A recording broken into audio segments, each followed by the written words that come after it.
All right, everyone, we should be live. Let's make sure that's actually the case. Over on Rumble, of course. I do see that chat is working. Always a good thing. Lemon Curd Zero. Clank most of the day, friends. Mrs. Tag. Within 24 hours, my 6-year-old beat me in chess, and my 9-month-old climbed out of the crib. Humbling work raising geniuses. Sounds good. Spaz out. Ayo, Sticks. Did you see the Hell of a Boss latest episode? If a new one has been uploaded in the last 48 hours or so, no, I haven't. I did see the one before that, the Western one with Stryker.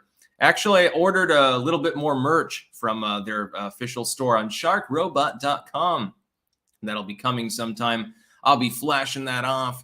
And we've got Cam2425IA saying morning. So yeah, we've got a lot of news to cover today. First, we've got to talk about the DOJ's Maralago debacle.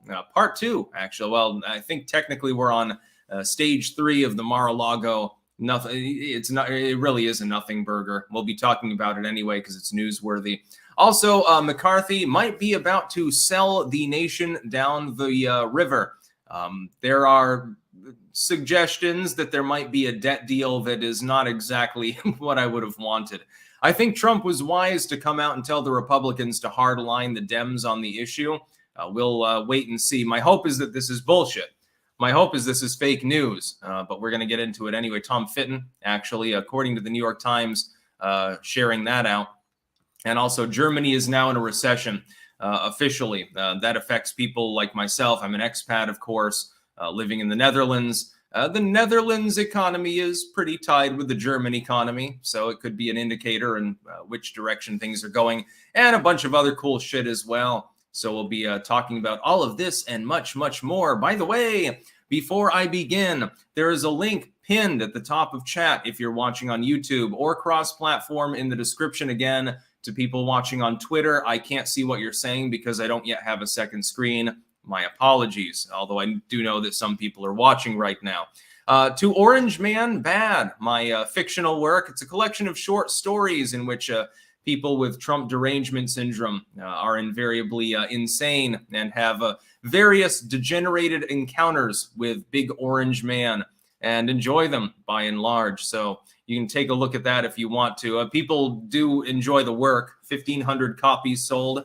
Over 130 ratings on Amazon. It might be 140 now. I didn't check this morning. So that's, to be clear, that's difficult to get in an oversaturated market with regards to humorous material.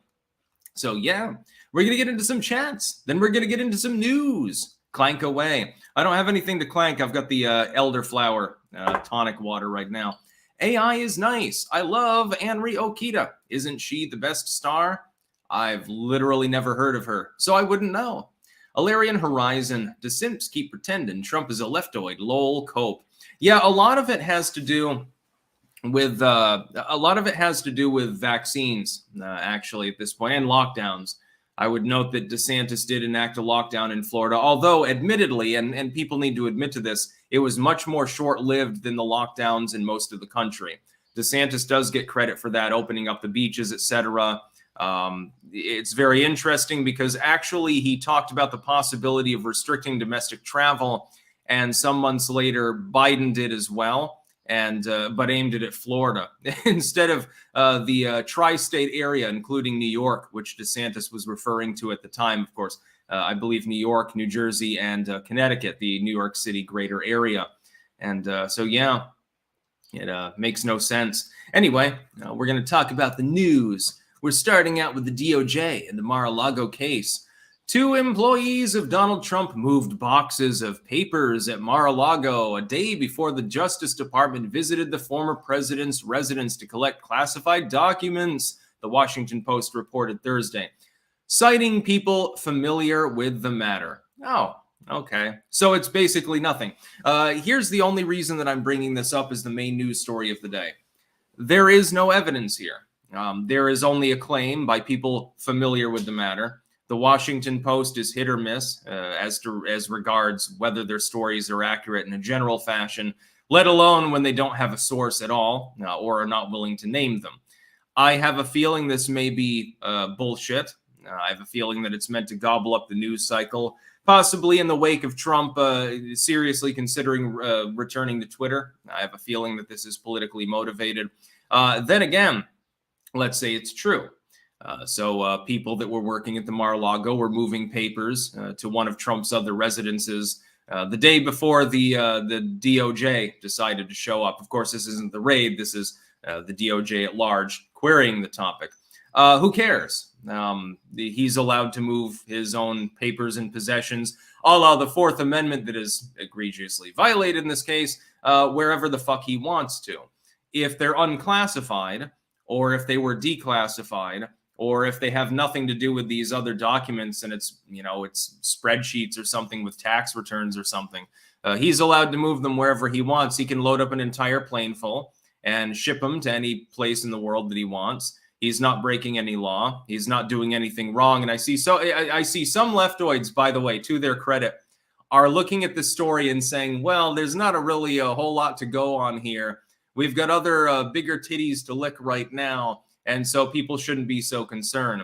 Even, I believe, the Krasensteins themselves, who have become sort of Elon Musk adjacent at this point somehow, I think they're being converted to DeSantisism, which is pretty funny, are basically playing along with that line. I noticed that the Wall Street Journal and the legacy media are wildly out of step with the other analysis of this particular case. And that is what amuses me here. And that's the reason that I'm talking about it. There's nothing to go on. A person who has not committed any crime, who has not been indicted for any crime, who hasn't been served a warrant, et cetera, is allowed to move their papers or the indoor classified material even wherever the hell they want to. Donald Trump claims and has claimed that he declassified these materials. If that's the case, then the entire thing is a nothing burger. Even if you find that he didn't go through the proper procedures, of which there literally are none, it doesn't matter because you'd have to establish that this particular material was classified and that there was obstruction involved. I see a lot of people like the Occupy Dems, some of the others claiming obstruction. Well, it's not obstruction if the material wouldn't be pertinent to any investigation. It wouldn't be obstruction if you didn't know there was going to be an investigation. It wouldn't be obstruction if the material was understood by that individual to be completely lawful and they had no idea that somebody was coming to take possession of any papers or anything like that. It wouldn't be obstruction. You can think that it's dubious that it happened literally 24 hours before. And by the way, I am not 100% unamenable to the idea that somebody tipped off Big Dong to the fact that the DOJ was going to come a-knocking. I do not believe that this breaks any law. I think that in the end, it'll fall through. And we'll wait and see. If it falls out of the news cycle in the next 24 hours and nobody's talking about it, we'll know that they don't expect it to succeed as far as a hit against Donald Trump. The forced meme, filthy papist. Morning, Sticks. Finally able to catch you live. The wife and I will be stopping into the Netherlands for our honeymoon in October. Do you have any advice for first-time travelers to the Netherlands and Europe? Yes, see Friesland. Go up to Friesland, Franeker, etc., and go get some nice food. Spend some time in Amsterdam too, but I would say the center of Amsterdam has a lot of historic monuments and stuff like that, but it's kind of overrated. Where you want to go is the old west or east side, depending on whether you want more of the history museums and stuff, that's west, or more of the culinary cosmopolitanism, that would be east. Get out of the tourist trap that is the center and go to one of those zones. If you want to see some scenic parks and shit like that and a lot of banks and stuff, go to south. And if you want to see a bunch of hipsters, go to Sloterdijk, which is a newly developed area. Like most of the main buildings there are 10 years old at oldest. It is Hipsterville. That is the hipster part of the city. In fact, I think there's actually a hotel there on a construction crane. I can't remember where I saw that. I'm pretty sure that is in Sloterdijk, though. We stayed there for a few days when I was in the Netherlands the first time, and I thought it was great. Fax Anadu John. Hello, Sticks. When can we expect to hear who Trump's running mate will be? Also, Rand Paul aside, who would be your pick? If it's not Rand Paul, you have a short list. You have Kristi Noem. You have Tulsi Gabbard. Yes, at this point, I would put her on the list. Ron DeSantis would be on the list, but, there's probably going to be a pounding and hounding between him and Trump, I think that bridge will burn at some point. He would be ill-served to choose someone like Ted Cruz, but I'm sure he's on the table, or Rubio, ironically enough. Carrie Lake would be a good choice, although it would be more to solidify your core fan base as opposed to doing any outreach to independent voters. If in the absence of Rand Paul, I would say Kristi Noem is probably the safest choice. We'll see what Trump does. Aussie's Robots, Morning Sticks, Trump's document non-scandal seems like it would be a separation issue. If nothing else, an indictment is simply an accusation, nothing burger. Absolutely. Simple Logic 90, the box thing is the latest. We got him this time. The tears will be grand when it fails. Well, these days, we're not sure it will. It could go to an indictment as well. I mean, they've broken 250 years of civic precedence. What's to keep them from doing it again? King of Biltong, good morning from Antons in Roanoke, Texas. Hashtag Clank Nation. You keep filling up that beef fund, and at some point I've got to expend those funds. And I'm going to be bloated for a few weeks, I think. Next news story. This is from Tom Fitton. Now, we are not sure that this is actually the case, and my hope is that it's not, because this would be one hell of a fucking goddamn disaster. I'm just going to read the tweet, and then we'll parse it apart and see what it means. Speaker McCarthy set to agree to deal that would preserve 70 of the 80 billion in new funding for the IRS. That's according to the New York Times. That would be a big goddamn mistake. If anything, we're probably now getting a bead on why Donald Trump said to the Republicans, don't make a deal at all. Hardline them, put forth your own bill, refuse to negotiate, and just go your own way. Let them crash and burn if they want to. And that may still happen. Separately, there are a number of Democrats that are saying that they may not agree to a debt deal. You only need a small number of them to jump ship from the National Party, plus perhaps some Republicans, in order to make it impossible to pass a deal that can also make it through the Senate. You see, the problem is the Senate leans very slightly to the Democratic Party. It leans left, and Kamala as a tiebreaker is necessary. And because of the filibuster, you need more than a simple majority of votes. In the House, you only need a simple majority. What they're trying to do, and why Joe Biden is talking directly to McCarthy, he's leading the House Republicans, Joe Biden representing the Dems. The reason why they're shutting out everyone else is they're trying to get a deal through that they think feasibly, plausibly can pass. They may be wrong. That's point number one. Number two, if Kevin McCarthy is insane enough to okay $70 billion of new IRS funding, so it's barely a change from the original ask from Joe Biden, which was $80 billion, in order to hire a bunch of new agents, which will be politically weaponized. We've seen this before with Lois Lerner and the Obama administration, etc. If Kevin McCarthy does that, then his political future is in doubt. That's number one. Number two, I would never support it. Certainly, I would be opposed to such a deal. It wouldn't matter if he got other concessions. This is literally the most important concession. If you're going to get a 7 out of 8 on that in favor of Biden, you're not really negotiating at all. You're negotiating from a position where, technically speaking, under a fair condition, you're getting half of what you want. Pile it all into the IRS portion, and then a few scraps for a few other things, and let Biden have his way on other things that are less important. The IRS expansion is arguably the most singularly important part of this fucking budgetary bill. If you're going to get only a small reduction in the onerous increase of the IRS, that is, again, will be weaponized against the American citizenry, it's not about going after the rich. We've heard that before. It's all a bunch of bullshit. If you're only getting a tiny concession from that, I would urge Republicans to vote against it.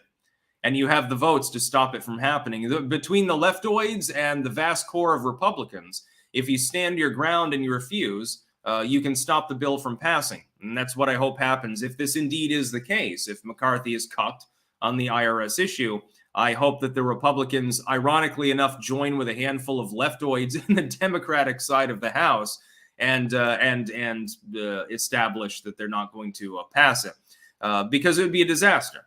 There are plenty of other things in the bill that you can dicker over that's like, okay, $10 billion spending it for this, 50 billion for that. It is a bloated budget. It does need to be parsed down, and there are plenty of people encouraging McCarthy to stand his ground. That is probably, certainly for me, it's the most important portion of it. This is why when I file my taxes, I probably pay several $1,000s more than I technically owe, because I'm scared to take deductions that I'm not 100% ironclad, absolutely, positively, legally sure that I can take. Even things that I'm like, okay, I'd probably take this as a deduction. It's like, no.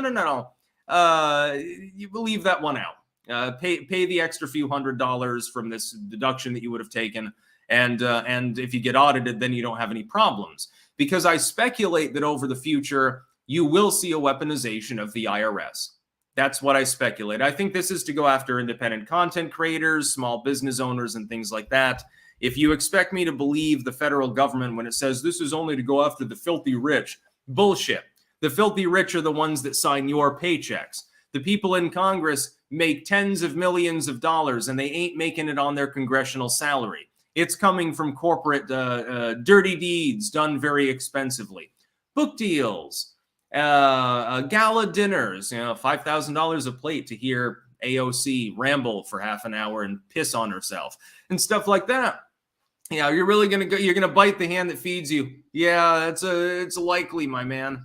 So anyway, if he signs off on a deal that includes this, Kevin McCarthy is an asshat, and he should be called out as such. Another reason I'm not a Republican. Again, they're given negotiating leverage. You can crash and burn the Biden economy if you want to. You're not hoping to have to do that, but you can play a game of chicken.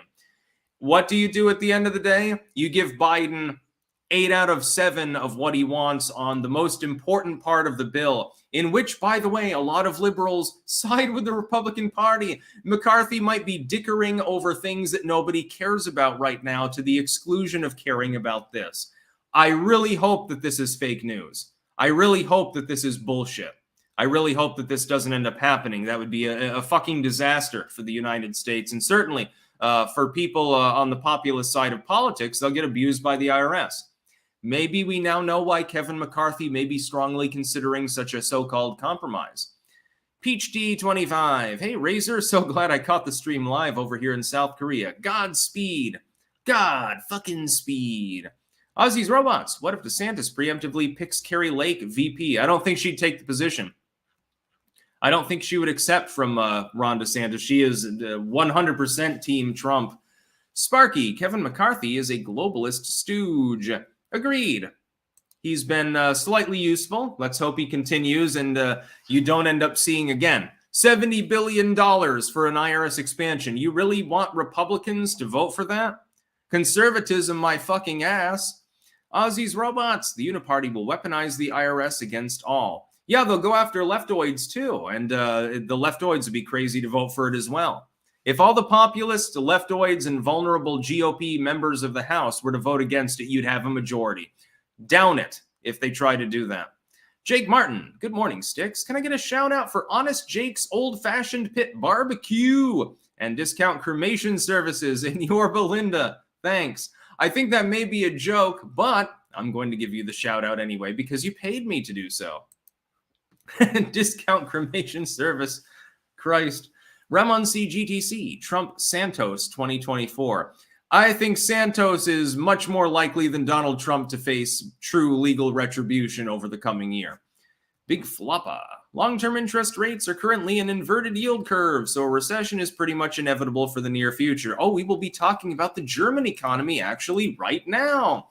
Germany falls into recession as consumers in Europe's biggest economy spend less. Well, that's part of the story. Yeah, people are dropping spending. Have you looked at the fucking prices? I bought tuna fish the other day because I got a huge craving for tuna sandwiches. And by the way, I make them the right way. I'll talk about that briefly in a second.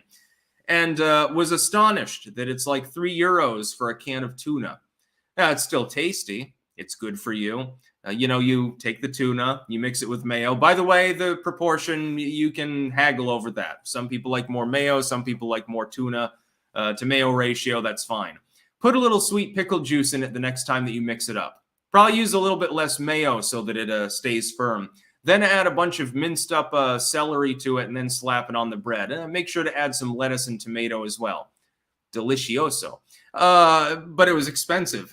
When I go to the store, there's a little bit of sticker shock. Now, I'm sitting here. I'm not poor anymore like I was when I was young. I make a decent salary. But when I go to the store, Jesus fucking Christ. And the Netherlands is a reasonably expensive nation to be living in. Germany too, by the way. But I mean, at some point, I mean, if people are paying, you know, €3 for a tuna sandwich, it's a little bit onerous, isn't it? It doesn't make a whole lot of sense. I can remember when you get one for like 90 cents pre-packaged at the store. Now, I'm showing my age when I say that, but yeah, that Bidenflation is really hitting hard. By the way, here's being non-glib. Let's be more serious for a moment. Here's the problem. Germany is Europe's largest economy. Where Germany goes, the rest of Europe is probably following. If Europe falls into recession, people are tightening their belts, they're buying less, etc., etc. What does that do to the United States as well? Oh, well, imports begin to dry up. Europeans aren't going to buy as many foreign products. They're buying less products in general. And so it will affect the U.S. economy. The U.S. economy then potentially goes into recession. What does that affect? It affects the Chinese economy. Oh, because they export a shit ton of stuff to the United States. The U.S. is its largest trading partner, although China is only the third largest U.S. trading partner. So there is a disproportionate relationship that a lot of people saying the American century is over don't quite understand. But it's a dire situation because the entire world economy is teetering on the brink of failure anyway. And you have a major economy. Germany is, I think it's the number 7 in the world or number 6 or something like that, is now officially in recession. The United States hit a pre-recession foreshock last year. I would expect that probably the United States is going to hit recession this year again, thanks to Bidenomics, and things will spiral from there. The bubble is about to burst, unfortunately, I think. I would recommend, because it's towards the end of May, depending on your climate, I would recommend plowing in an extra row of potatoes. I would recommend putting in a few more containers of herbs or whatever. I would recommend self-improvement, learning a skill, drop 1 point in your BMI, do whatever you have to do. Things are probably going to get dicey on the economic side. And keep in mind, best case scenario in such a happenstance, the economy collapses in the United States, destroying Biden's career. Trump gets back in and begins stabilizing things. Well, that's great. See, the problem is we got a year and a half to wait until that happens, and there's always a lag time between when the person gets into office and when they can do anything meaningful. We're probably looking at a couple of years of pain ahead of us, and that's probably the best case scenario. Here in Europe, because of course I'm in the Netherlands at the moment, that pain will be amplified too. Germany sliding into a recession is not going to be good for the Dutch economy. I can assure you of that much. So we'll see what happens, but it's not looking great. And you know, if you've paid attention to my channel for more than 10 fucking seconds, you know I'm not a black-pilled person. I'm an eternal optimist. I stress that people should self-improve, work a little harder, drop a vice, gain a skill. That's basically my slogan at this point. I'm trying to help people to survive and thrive. But I got to tell you, I don't have positive news for you when it comes to the world economy. Though the entire world economy, by the way, it doesn't matter what nation you're in. Some of you are in Europe. You're in Germany or something. I don't think that good things are ahead for the subsequent couple of years. I think it'll take a long time for things to even out. Sparky, all part of the unholy union of robber barons and communists. They're the same thing, by the way. They've had a war on small businesses and the rest of the middle class for decades. Aussie's robots. If Trump picks a different VP candidate, Kerry Lake might feel jilted. I would never have expected DeSantis to run after Trump boosted him. Yeah, DeSantis is politically done. Borikwadamas. Borikwadamas. Can you give a shout out to my fiance, Linda Davis? She's amazing and loves your streams as well as me. Good. Shout out to your fiance. Have fun. Make some babies.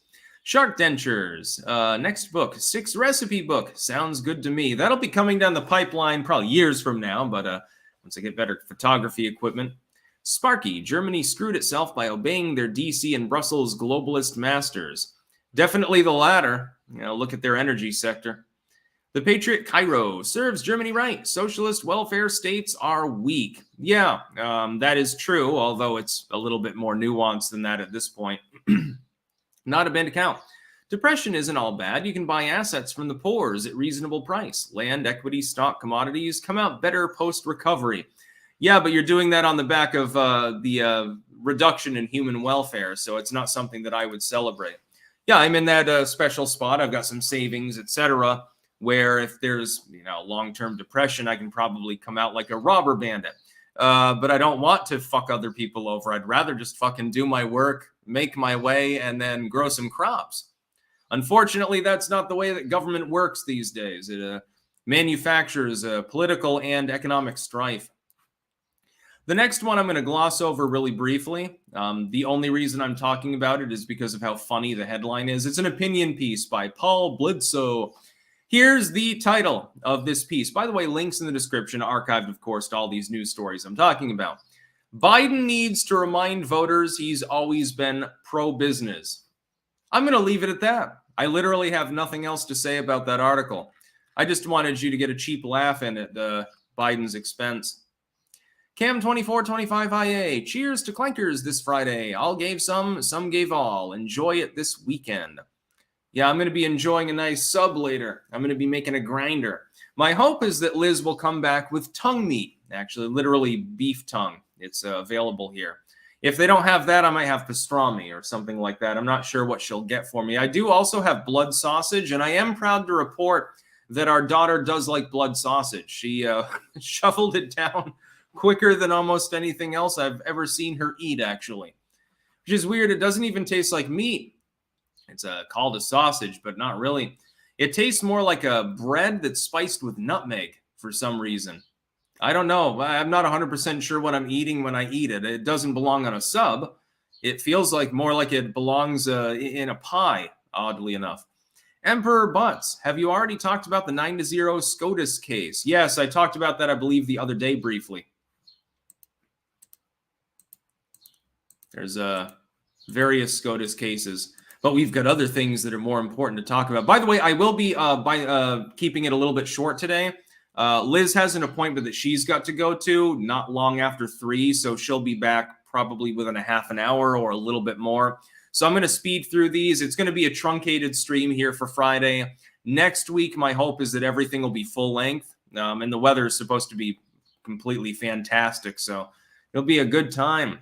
Krakatoa 199. No comment. Thank you very much anyway. And Swamp Donkey over on Rumble. The future belongs to those who show up, have kids, because leftists are not having them. Homeschool your kids and have 3 or more. Get you breeding. Yeah, we are only having 1 child, actually, in our little family. Because we have an eclectic lifestyle, and so having more than 1 would probably be more than we can handle. God bless to those people like Varg who have 7 kids, though. It's a great idea. I've done my part. I noticed that a lot of people who talk about my demographic shift and the death of the white race and so forth don't have any kids. They do not attempt to do so. Some of them are MGTOW, too. It's like, okay, you want to support the white race, half of which are women, but you hate them. Okay. You're not projecting a little bit now, are you, my boy? I like to make such mentions because I find them funny. Not that they're not true as well, by the way. Let's see, just a second. Let me figure out this tab really quickly. So yeah, go and have some kids. Go fuck. Go have sex. Sperm goes in vagina. It's pretty simple. People have figured it out millions of years ago. Next news story, Iowa poll. Trump holds 3-1 lead over DeSantis. Now, this is only one poll. I would say, though, in the aggregate, Trump is consistently leading. And it's not just Iowa. It's also New Hampshire, South Carolina, and Nevada. Now, here's my prediction. If Donald Trump goes into the slew of first states, he wins in Iowa by whatever margin. It could be by a point. It doesn't matter. Wins New Hampshire, wins South Carolina. If he wins 3 of the first 4, he becomes effectively unopposed. Now, there is no longer any opponent. The writing will be on the wall. He'll sweep Super Tuesday, probably 10 out of the states, out of 13 at worst. And that's that. That's the end of the nomination process. The fact is that could easily happen before he's actually dragged through court in any meaningful sense, going on into the general election, which means that you could see a surreal situation in which the nominee, who is guaranteed the nomination, the field clears, people drop, they reluctantly, in most cases, endorse Trump, or they refuse to endorse, and then they look a cunt when they don't. You could see a surreal situation where Trump hits 80 in the polls, clearly wins every subsequent state, effectively is unopposed. Some states close down their primaries anyway, but he's having to go to court every single day, which is going to look a little bit obtuse, in my opinion, for the deep state to keep up. If anything, I don't think that's likely to happen. I think they would be hesitant to do so. At some point, they'd be poking the bear a little bit too much, and I think it'd be a problem. As far as the first states, I'm going to guess that Trump wins them all. I'm going to guess he wins literally every state. That is my current prediction. I can't see anything about DeSantis other than his fundraising haul really right now in the wake of his announcement that sets him even apart from the other also ran candidates. So certainly he has more money on hand now than Nikki Haley, Asa Hutchinson, etc. We're not sure that Pence gets in now that DeSantis is in, where it's unlikely that Christie does, although he may be crazy enough to do so. Assuming they stand down, DeSantis really is the only other candidate other than Trump that has a chance. He's got money, but did he have a good launch? No, not really. It was more than just mediocre.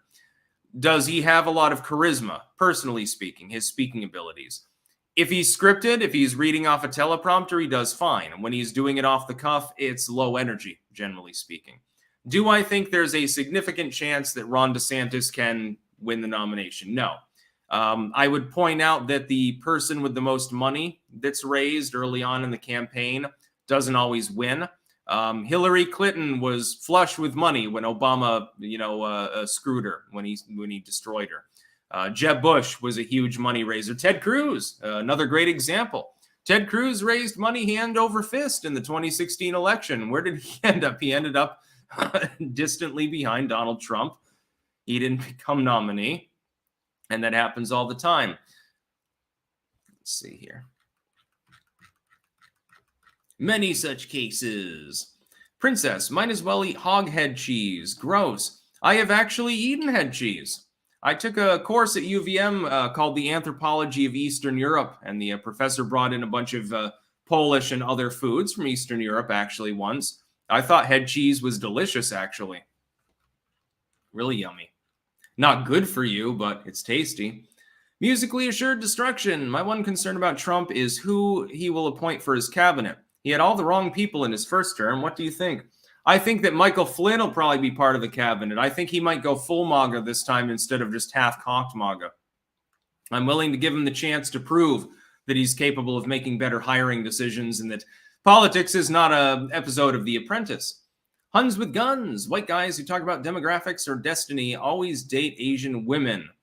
Yeah, I've noticed that. There's a little bit of the anime side of things. Sparky, Dad was 12th of 13 children. The older ones look after the younger ones, so having a big family isn't as daunting as it seems. I'm the 4th of 6. Yeah, but I mean, there's definitely a lag on when the older ones can look after the younger ones. And depending on your lifestyle, that may or may not work. Sparky, having.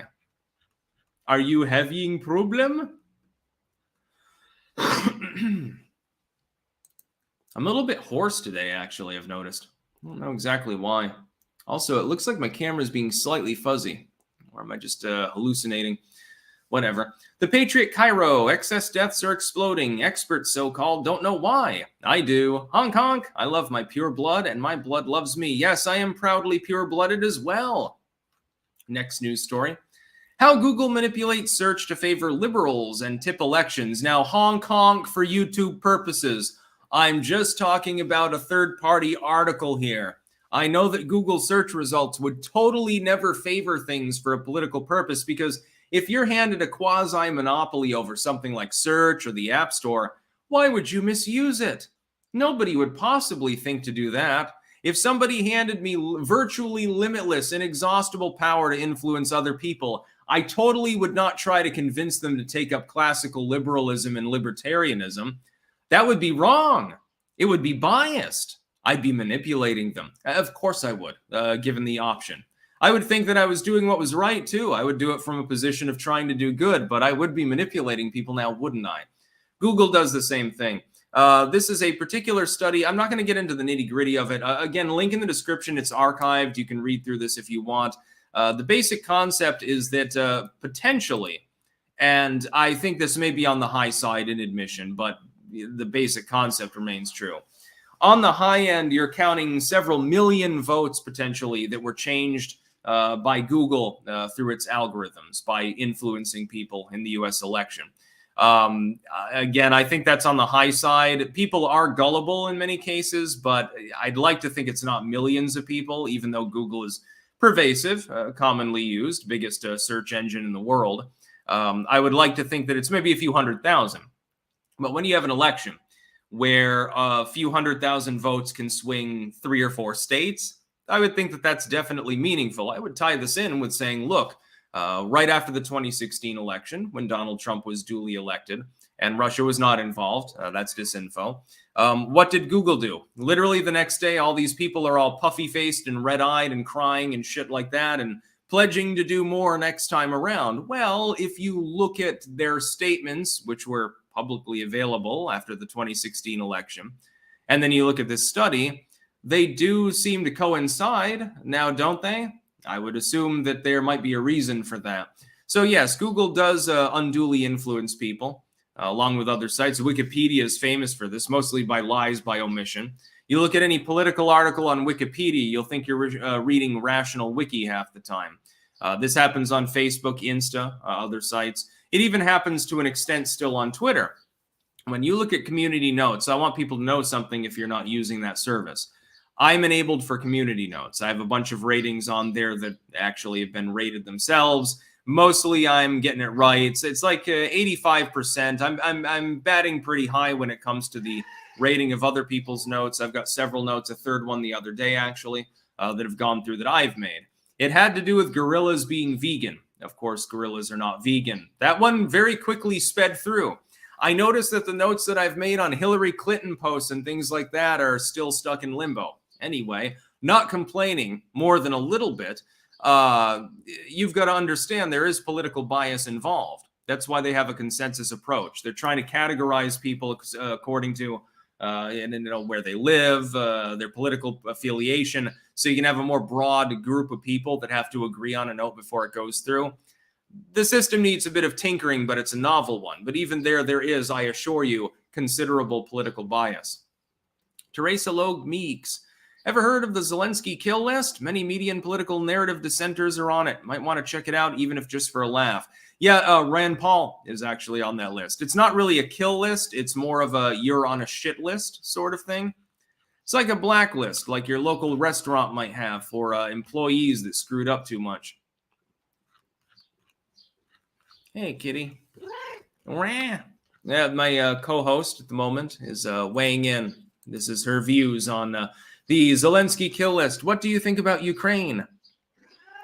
What do you think about Russia? I don't know. Anyway, Swamp Donkey. Google needs to be shattered into a million pieces. It's a monopoly, and we need 1 or 2 more app stores that embrace freedom and the chaotic amazingness of the early 2000s internet. I don't think it needs to be broken apart. I think that Section 230 needs to be properly enforced. Problem solved. That's all we need to do. And then, before we go off again, I'm going to keep it short today. I'd like to go longer, but I can't. We have Fed posting.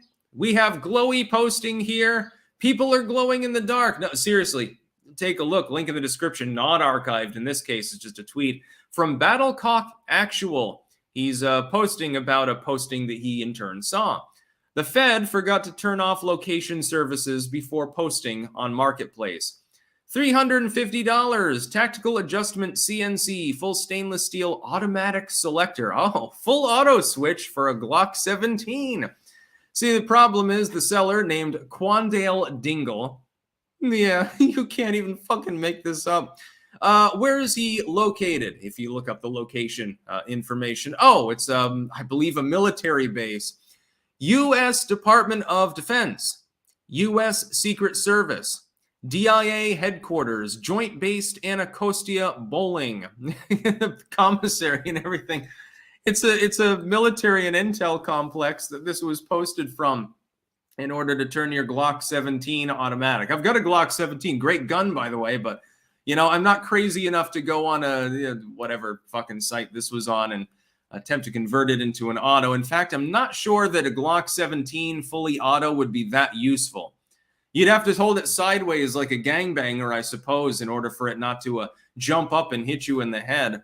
Anyway, it's crazy, literal Fed posting. So if you want to see an example of something completely meme-worthy, where somebody at the FBI or DOJ or whatever really, really fucked up and forgot to, you know, press a button, Quandale Dingle in Washington, D.C., joining Facebook in 2022, trying to sell a full auto converter kit from an Intel hub. Yeah. Some people were saying, well, there's more in Washington, D.C. than like military and government. Well, that's true. Probably not there at Joint Base, Anacostia. I'm assuming that there aren't many civilians living in that general region. Maybe. There might be a homeless person, you know, living under the highway overpass right next door or something. But otherwise, I'm going to assume that it glows in the dark. Keep in mind that that's not just a meme. You must be wary of people that are trying to sell you interesting things that may or may not be legal because they may have a badge under their coat. The Patriot Cairo, I don't know how you do it, Sticks, existing without gardening. I do miss it very much. I tend my tropical garden and veggie greenhouse every fucking day. It's total therapy. Yes, I do want to get back to Rutland and rehab the garden there, as well as establish a bigger garden here. While we're at this particular address, there's not enough room. I mean, I could put trough beds out there, and I could probably have quite a bit growing. The problem is the cats go out there. I'd rather have an area for the cats sort of fenced and cordoned off, and the rest is where I grow things, because otherwise, what happens to your herbs? Oh, they're covered in cat hair. Oh, the cat dug them out and shit in the root system, and now they smell like shit. Oh, the cat pissed all over the ground, and now the whole area smells like piss. Ain't that appetizing? When you're making your spaghetti, that's exactly how you want your basil to smell. It's a little bit of a problem. It's 75% Yana's fault here. Opinionated Junkie, why does Reddit get hate? They are helpful. I've never found them helpful. I find the design of the site arcane, confusing, and stupid. Sparky, looking back, a large family was a blast. Never a dull moment. Yeah, never a moment's sleep either. Nighttime, ever see the movie The Craft? I've heard of it. I've never actually seen it, I believe. Anyway, yeah, I'm going to go offline now. I realize that this stream has been quite short, but I have to because the baby will be coming back, and then Liz goes out for her appointment. So then, you know, I take over and watch the baby, which means she'll tiger around on the floor. She's got a new game, by the way. I'll lay down in her little area that's sort of fenced off from everything else, so she can't hurt herself. And I just sit there or lay there, and she will go back and forth at maximum speed, laughing her head off. And then I reach out, and, you know, as she goes by, you know, I'll tickle her feet or something. She'll hee, hee, hee, hee. It's the funniest thing ever. If you haven't had a kid, you got to realize there are some stressful moments, definitely. It's worth it. Thus far, definitely, it's worth it. To laugh and a half constantly. Yeah, you may miss some sleep. Yeah, you may miss some work. But, you know, you'll when you hit 40 and you don't have kids, I think you'll miss the fact that you didn't have kids, actually. Another reason to have one. Have at least one kid. Just do me a solid here. Make the next generation of clankers. There needs to be a lot of them. You know, people that understand that tea and coffee taste better when you keep the spoon in the cup when you drink it. I just want the whole world to understand that. That and the fact that everyone should have a machine gun at home. That's about all. Peace out.